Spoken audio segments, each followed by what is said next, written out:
Ngayon po, welcome po sa aking YouTube channel. Sa mga hindi pa po nagsusubscribe, please click the subscribe button po at huwag kalimutang i-click ang notification bell para ma-update po tayo sa mga new upload videos.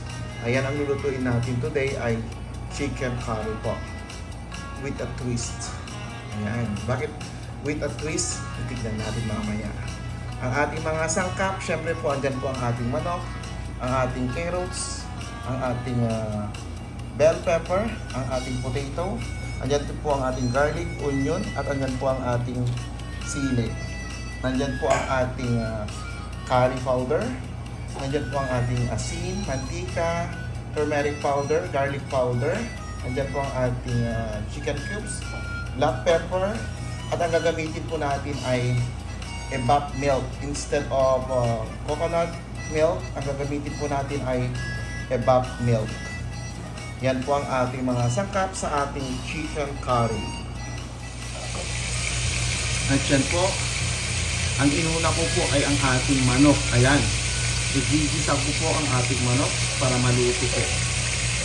Ayan.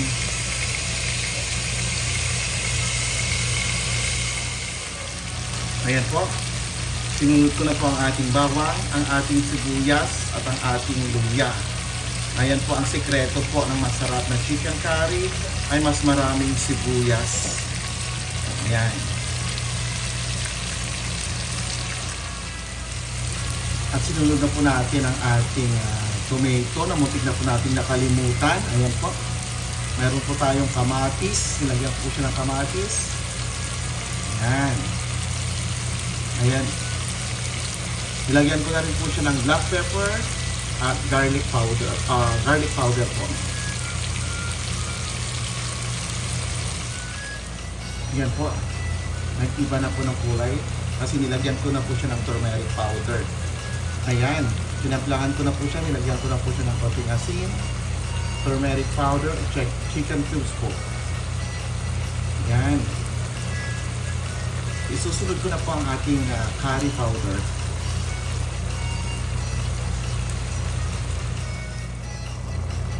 Yan na po. Ilalagay ko na rin ang ating carrots at ang ating potato.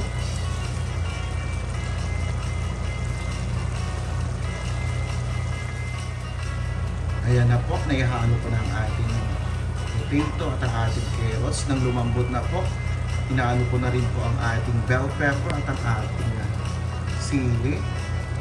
Ayan. At nilagay ko na rin po ang ating evap. Instead of coconut milk, ang ginamit po natin ay evap po. Ayan. Malapit na po. At ito na po ang ating finished product po. Andyan na po ang ating chicken curry. Ayan. Medyo maanghang po kasi nilagyan natin ng sili. Ayan. Pinapadry ko lang siya ng konti. At pwede na po tayong kumain.